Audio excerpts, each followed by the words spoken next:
The BMW 5 Series in the new generation, the famous German 5er BMW, here in the M Performance version, the so-called M550i. We will explain you everything about it. What is the difference to the true M version? What is the difference to the base 5 Series model, if you haven't seen our reviews so far? Everything on exterior, interior and the driving performance with this 8-cylinder. Today on Autogefuehl, your number one resource for in-depth car reviews and your number one community to discuss cars. Today with Thomas. And we will solve the riddle if the 5 Series runs over this paper bag when the car is remotely controlled. And everything you'll see in full HD, full screen and full length. Let's go!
Special Autobahn feature, let's go!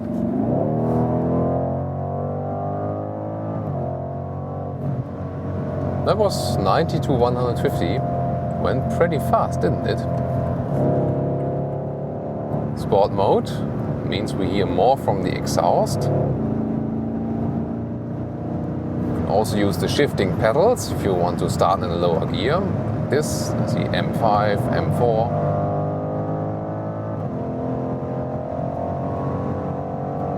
That is 200, wow, feels like nothing. Also, I don't have to raise my voice that much. Wow. And the car is super stable also, so it's just an easy exercise for the 5 Series in general, and of course with this almost biggest engine you can get. Really flawless in the performance. I think we didn't expect otherwise.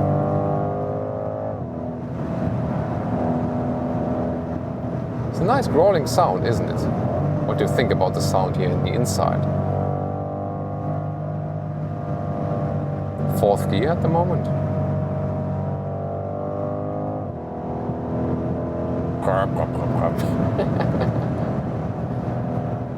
And you're just driving 170, for example, kilometers an hour. Like it is absolutely nothing. So this calmness, this sovereignty about this car is, I think, what is really defining the essence for sure. So, and soon we also get to another motorway, and then we can also tell you something more about the driving dynamics. Lane change here. Also fun to use the shifting pedals. It's a really low frequency sound. It's really been a long time since we had several sports cars and stuff, but really get this low frequency sound there.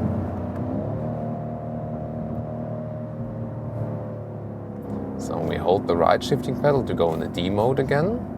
Then you see everything calms down. Soon, also later in the longer driving part, we'll tell you more about calm driving and assistance systems and smooth autobahn ride.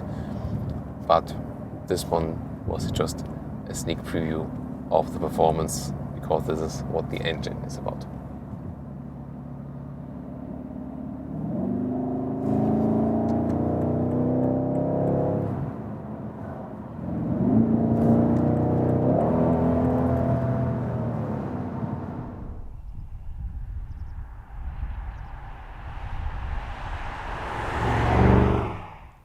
The front of the new 5 Series generation is characterized by this very huge double kidney, the BMW Doppelniere in German, and also that it goes through the headlights basically, so it slides over. Before it was really separated, now it really forms one unit, and that is stressing the width of this very vehicle. The M550i is a little bit similar if you go for a M Sport package for the normal 5 Series. And that means bigger air intakes, a stronger lower bumper. The car also sits a little bit lower, and also you can see around the double kidney and some other accents, you can see this matte gray styling. Those headlights come with LED technology, but those ones you can see right now are the Super LED. They are called Select Beam at BMW, and they have a range of 500 meters then in this top spec. Here again the matte grey signature color of the 550i, and inside the double kidney you can see those vertical fins, and the inside fins, they're closed at the moment to reduce the wind resistance. As soon as the engine needs more cooling, then they open and leave more air through. 4 meters 94 or 16 foot 2 is the total length of this 5 Series. By the way, the touring version, the Estate, that we will also soon show you in the full review, will have the very same length. The M550i has some special features. First of all, again, matte grey contrast, for example, the mirror caps or also the alloys. Those are the 20-inch at the moment. 19-inch would be standard, and I think especially in the combination with the Mediterranean blue color here, such a beautiful combination. Or what do you think? I want to hear your comments on that. By the way, this one here reduces the wind turbulences inside the wheel arch, so this really goes through. The wind comes in here and then goes out there. So interesting feature. Overall, the layout is rather conservative. In this upper mid-size segment, customers do not want so drastic changes. So BMW, I think, took the right decision not to change too much, even if some may be a little bit disappointed. But you've seen throughout the generations, most of the times, maybe 1 or 2 generations as an exception, it has really been an evolution than a revolution. So classic sedan shape here, and also not too drastic design lines we can see. What do you think about design, especially with this M550i look? And finally to the rear, which is the most subtle part of this vehicle. You can just see a small integrated wing here, but I think it's also good that it's not, too much screaming for attention. This is also a difference to a true M version, to the top sports version. So this one here, one below. This one here can also be, more suitable for everyday driving life, also visually. M550i logo we can see right there, and the exhaust, the outer part is just a cover part, and the inner part, well, you can see 4 pipes in total. And you can also see an X-Drive logo, because this one here always coming with an all-wheel drive with a rear wheel bias. However, the rear wheel steering is not available for this 550i version. They wanted to keep it, let's say, rather pure. And that the car sits 10 millimeters lower with the M Sports suspension. You can't really see it, but I'm telling you, it's the case. A normal 5 Series, German prices 45,000 euros. This one here, 83, almost double the price, including VAT, Mehrwertsteuer. So comes close to the US prices if you add the VAT then. And the main reason for that is this engine. 4.4 liter, 8 cylinders, 462 horsepower with a beautiful M-Performance work. To 100 kilometers or 62 miles an hour, the car takes 4 seconds. And then the question is, what do you need a real M version for when it's already that powerful? Well, yeah, I mean, it's that powerful as pass-through M version. And what is the logic here? Mercedes, for example, has E63 and E43. Audi has RS and S. And so BMW has the M and M-Performance. So always comes with the visual parts and then always a very powerful engine, but not the most powerful one. And of course, for most drivers, this one will be more than enough power, as I've already told you. And then there are also more engines available, of course, for the 5 Series. For the 4 Series, of course, as well. But for 5 Series, 4-cylinder, 6-cylinder, and here 8-cylinder. Only for the 7 Series, you get a 12-cylinder. And there are also the new plug-in hybrid version 530e, which we've recently featured with the new inductive charging platform. Also interesting concept if you have the possibility to charge. This one here, the performance of the petrol turbo engine, we will soon test also on the German Autobahn.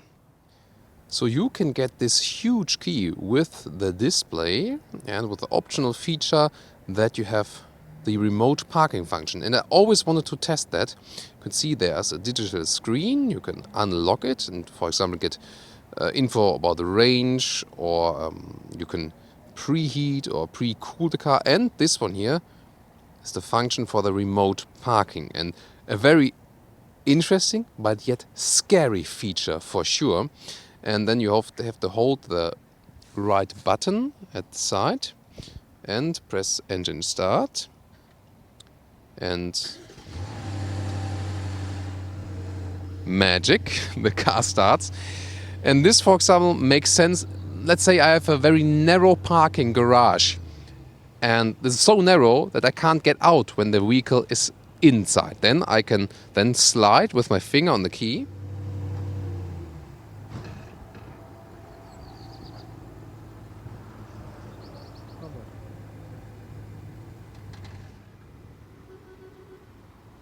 So I will move the car backwards. As soon as I remove my finger, the car stops.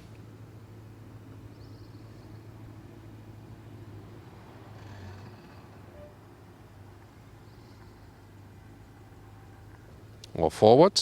And you see again, when I move my finger, the car stops. Now what is interesting now, I want to test. Let's say I fail in doing something with the car remotely. And maybe I hit an obstacle. So let's try this plastic bag here. Paper bag. Not plastic, we're going all paper today. And I pull it in front of the car. And so if we run this over, this won't be any problem. The question is, will the car stop itself when I'm too dumb to use it? So I'm again activating the remote parking function. I hold this parking key. Then engine start. It's just funny that the engine is starting remotely from the outside. So, and now, tada, it gets really interesting. What will the car do if I'm too dumb to use it? Okay, it will run over the back. And, well, this one is the risk of this function, obviously, as shown. Maybe it's different when the obstacle is higher, but this obstacle, I mean, there are such obstacles also maybe inside your garage. So be aware, it's a very useful function, but you really have to take care that you don't run the car too far inside your garage. And interesting, I did it the second time now, second try, and now the car does not want to move forward anymore. No? So the car stopped actually. So this time, obviously, the car realized it. Let's go back again and forward again. See? Now for the third time. Ah, nicely done. Good boy, good boy. So it can do it. Obviously, the system is not, flawless. But we wouldn't be good journalists if we didn't try it a second time and gave the car another chance.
So let's head to the interior. Solid door handles and a very solid door closing sound. What is interesting in general with the 5 Series, they have improved the build quality, which was criticized with a lot of BMW models. Here they've really stepped up the game. Interesting surfaces here, especially for the M550i. You can also feel the structure, very interesting, also from the from the visual part, but also from the haptical part. And all the areas here in the top are also softened up. You can touch them and squeeze them basically, and they're really soft. It's no hard plastic. The only hard plastic, well, even here it's a little bit soft. It's a little bit harder, but softened up a little bit. So very good impression from the build quality. Seat-wise, it's too bad. I mean, the color combination is nice, but it's too bad because the standard seats for the M550i and also for the M Sports package are called Rhombical Alcantara Mix. Those are sports seats and which have fabric on the inside and on the outside some Alcantara. The really great seats, I would like to show you them at some point. Today BMW choose again the full animal skin package because they still think that journalists expect that, which some of them don't anymore. However, from the handcraft itself, you see it's also good quality, and you have very good seat functions. A lot of elements you really have to learn that. Lumbar support, for example, then you can also lengthen the seating area. Here, normal seat, then the seating area in the front for tall people. You can put that. Then there's the M steering wheel. You see here the logo, and it looks a little bit deformed. So because it's a little bit thicker on the top part, but it's good to ride with it. Also with the heated steering wheel function. And you see those special structures, the aluminum checkered structures, also in the rest of the interior. And you can really compare it with you going for an M Sports package in the interior, which I would also recommend, because going with the M Sports package in the interior in general for any version is also a possibility to get those great fabric Alcantara seats I am recommending to you. They offer you greater grip, especially when you're driving faster, and also good climate comfort. And speaking of climate comfort, you get the 4-zone AC also from Standard Equipment here. If you flash the ignition, by the way, seating position is in general very comfortable. 1.86 or 6'1" is my height, and see I have still some headroom left. It's a classic sedan seating position, that's for sure. And you have this big automatic gear lever switch here.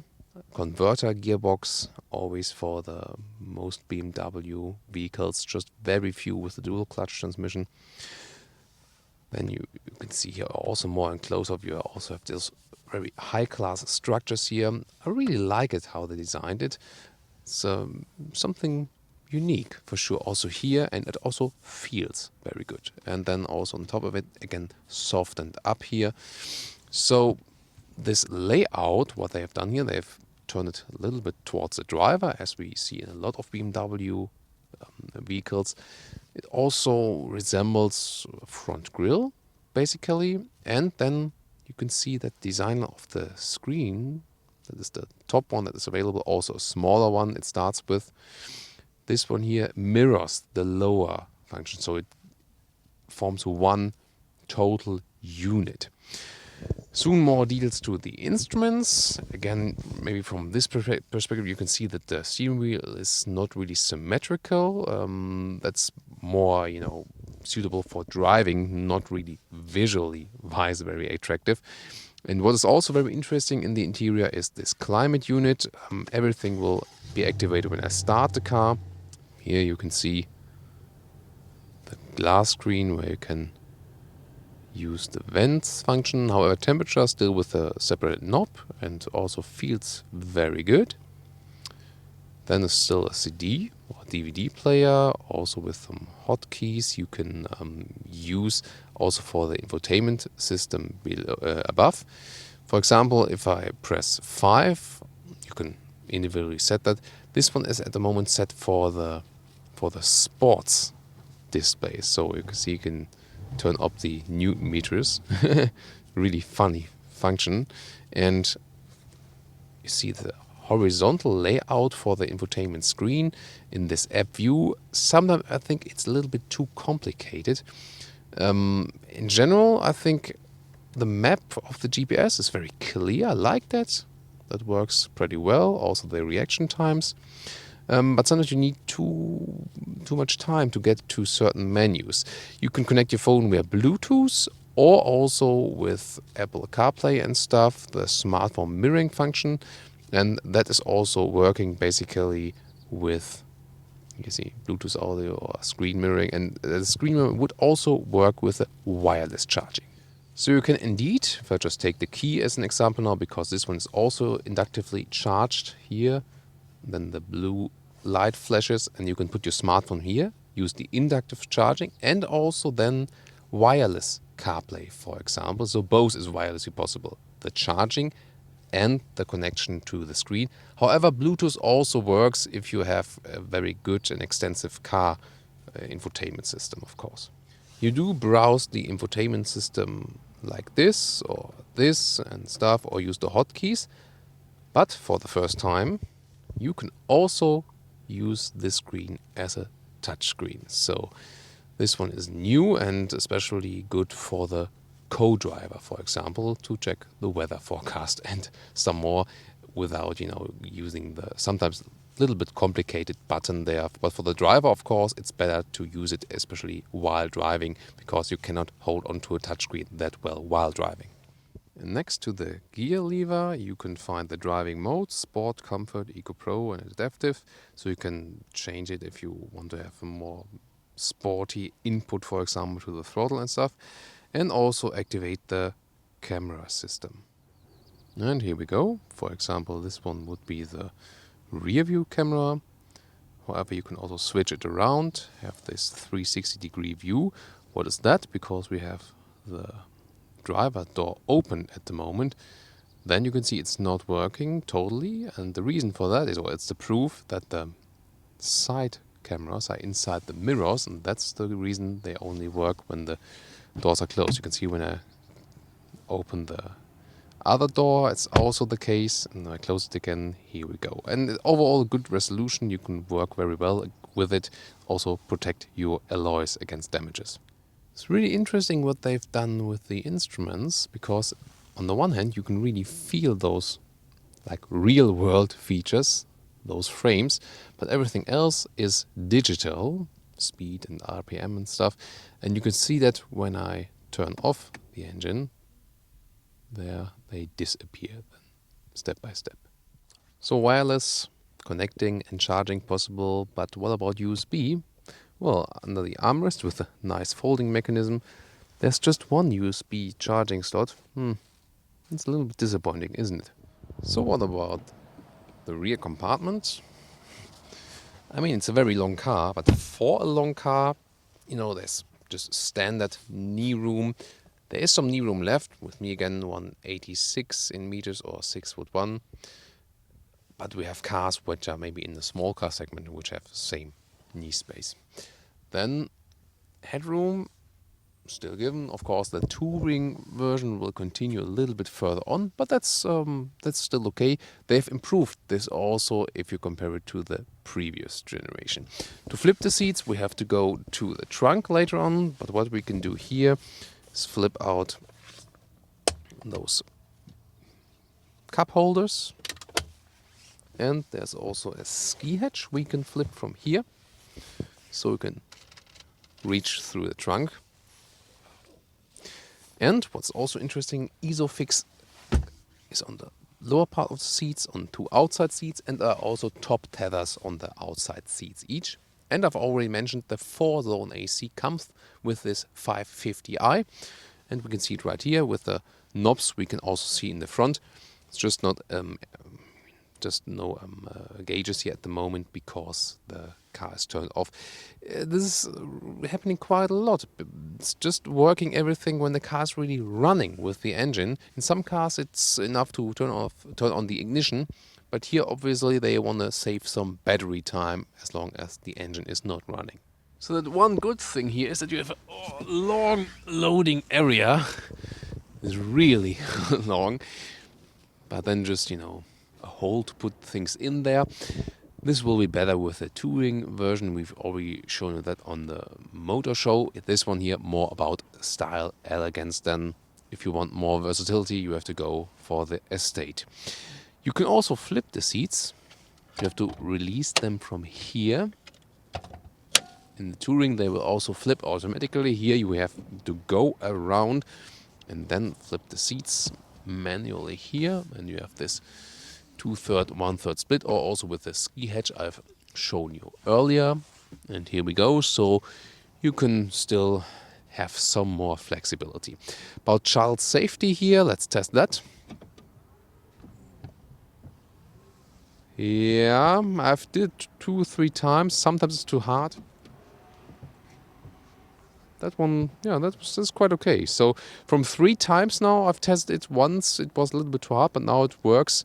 I think they've found a quite good solution. Some manufacturers did not. They have too much torque there. And for example, best at the moment at Mercedes, they have a really sensitive, but still always closes. Is of course the question if you have this small hatch, if it's really necessary to have the electric function, but I mean, why not have this luxury feature then?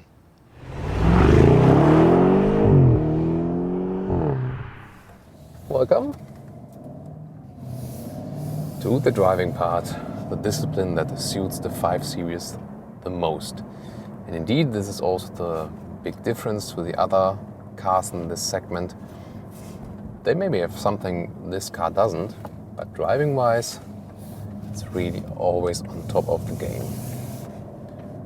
And also already from the standard versions, of course. With the E-Class, for example, you rather have it that the base models are very soft, very just comfortable orientated. And then, for example, an E43 could be compared. But with the BMW 5 Series, they concentrate on the sporty ride from the base model on. Here with the M Sport suspension, you really have a little firmer ride, but it's quite okay, you know. It's not too rough. It's not that you say you don't want to ride this car in everyday driving life. This one here still feels good just when you're doing your normal stuff, you're commuting to work, and I think that's also very important. And also when you let the car just roll, maybe take a look at the head-up display, which I see very clearly now. They have reworked it all also for the new generation. Then you can just relax. The engine is also relatively silent if you're just in the normal driving mode. And you have a big sovereignty with this huge displacement you have too. And this is a very relaxing ride. Also, as for the suspension in general, they do not offer air suspension for the sedan on purpose, they say. Air suspension is coming with the touring, with the estate for the rear axle then. Here they said, you know, we are perfectly fine without the air suspension because an air suspension is maybe also not the sportiest decision, and it really works very well. And the ride is that smooth at the same time. You could easily say, you know, it is one, but it's not. So getting on the first motorway, normal mode still, good side handling.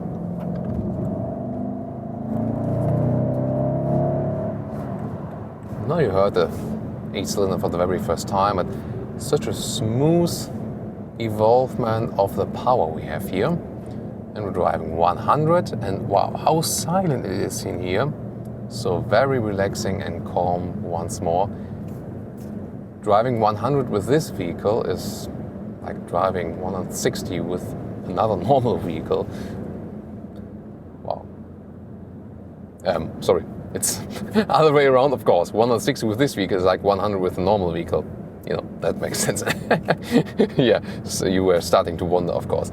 So really, then when you drive like this now at 100, we're in the middle of 4-lane motorway here. It's really noisy around here usually, but it's so silent. So they've really done a great job here, and you know, getting in line with the E-Class, which is to me the most silent vehicle with the optional acoustic pack. But yeah, you can really argue, is it maybe as silent? Really hard to tell. You have to maybe then drive same situations directly after each other. So that's really working perfectly. Also a lot of assistance systems on board here. For example, you got the normal adaptive cruise control, you set the speed. The speed is being maintained. What is this guy doing here? Okay. It's always a little bit strange when people overtake and then don't drive faster and get slower again. So adaptive cruise control, speed is maintained. It's working really flawlessly. As for the autonomous driving functions, we've tested that already. Mercedes is a little bit more on top of the game there, and also the Tesla drives. So they're not really the experts on the totally autonomous drive yet. But mainly you buy a BMW to drive it yourself, of course. More and more features are evolving. We'll have to see how that works then. So we're switching to another motorway. Now we get a little bit rougher tarmac here for a short while, and you also hear the sound differences. Setting cruise control to 120. Let's see where the brakes when we go from 120 to 100. Great performance of the brakes, even just heavy hammering it very slightly. Of course, you do feel the weight of the car. Also, when you're in the corners, it's not like a compact or a mid-size car. So at some point, yes, you can make a big luxury sedan sporty. That is possible, but you cannot defy the odds of physics, you know. So it's still there. The weight is there, and you do feel it, and there's nothing you can really do about it at a certain size. I think this solution also won't be solved, because when we get battery electric vehicles or CS and a Tesla Model S, they are even heavier, the vehicle itself. So now we're getting in some traffic before we're searching a motorway spot where we can hammer the throttle a little bit more. This is also helpful to see what about the overview of this vehicle. I can watch quite well through the main mirror, although with the touring will be better because I have better visibility in height there.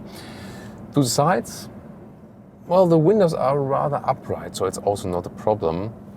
It's a relatively big car, but still you have a good feeling for it where it's ending, and then you also have the camera system. So I've driven bigger sedans which have worse visibility, I think because of the conservative layout, and they didn't play too much with the design. You also keep the visibility on the inside then. Talking about the driving modes, there's also this Eco Pro where all of the instruments go blue then. And with the Eco Pro you can activate those sailing or coasting functions, that you leave the throttle and let the car just roll. Also the throttle input is reduced, that you have less consumption. If you're just rolling here on the motorway, you see consumption is at the moment at 11.6 liters. If you're more driving city and really hammering throttle and stuff, that can be higher then. We'll see how it evolves during our test ride here. So here again, the adaptive cruise control. The funny thing is that I also have a visualization of that in the head-up display, drawing another vehicle that is active at the moment. So it's doing pretty well. Also,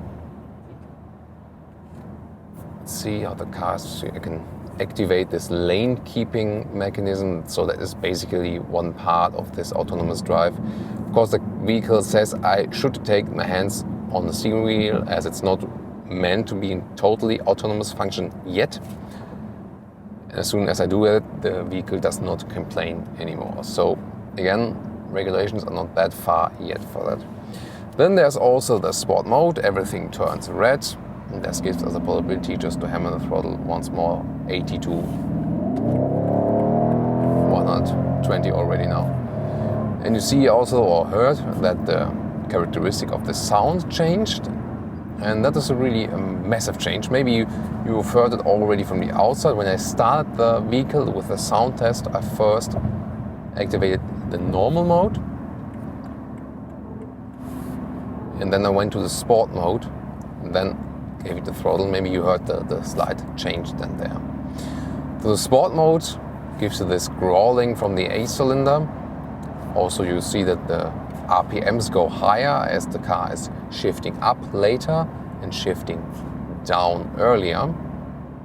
So I'm not sure if you want to drive like this all the time. It's more relaxing in the other modes, but this one here, if you want to do some overtaking maneuvers, if you feel like being somewhere having nice curvy roads where you say, yeah, I really want to hammer it now just for fun, then of course it can make sense to have this sport mode always in control. This is now also an immediate response I have always, so there's no lag or whatsoever. That gives you the pure performance always when you want it. So I have to see here at the moment those stuff there in the top part.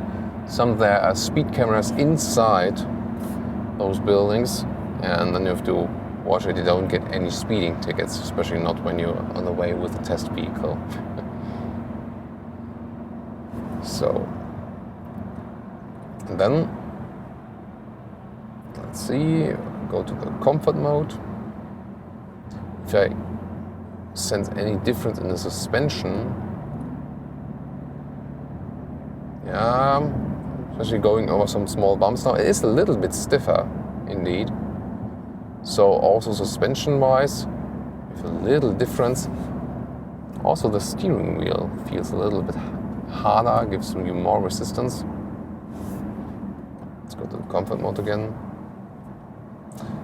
In general, the steering is not too progressive. It feels rather natural. So if you're not into those totally arcade style steering wheel, this is also something for you. So you have some play in it. But also when you're doing some slalom tests,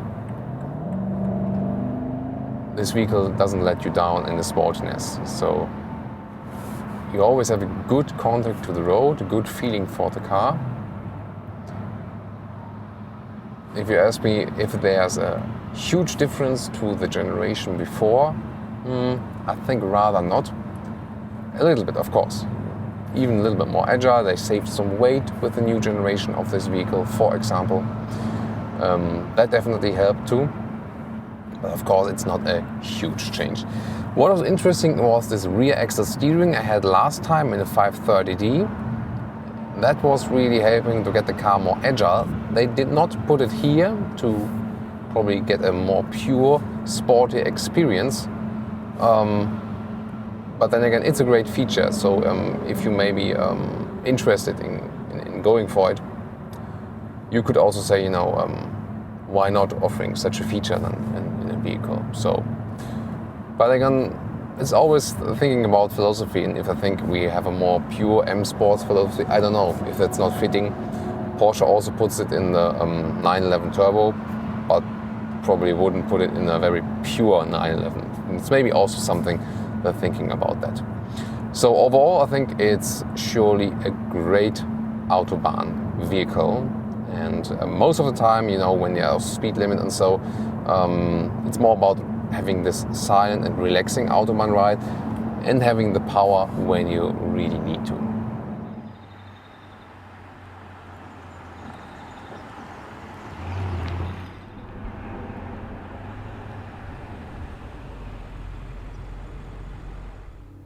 And now our conclusion for today, BMW 5 Series in general, and especially with the 550i here. The styling, really super great. I think I really love it because, especially in the Mediterranean blue, and it has sporty elements, but it's not too much. It's still elegant. And that's also the reason why I would prefer this one here to the very top M version that is to come, because this one here has more elegance, and the 5 Series is also about elegance. The interior also really refined. They stepped up the game in the 5 Series. I also like the sporty elements refined in the interior, but very important to go for the standard trim you get with the 550i, because then you get the recommended seats, which are very sporty and also more sustainable. Driving wise, hardly any other car in this segment can match the 5 Series in general already with the base engines. Therefore, just from price performance aspect, you can easily go with the M Sports package outside and also inside. Then you also get the great seats, and then you save money and still have already good performance. This one only if you have too much money left and really want an 8-cylinder. Yes, of course, it does give you a lot of performance and it's fun to drive, for sure.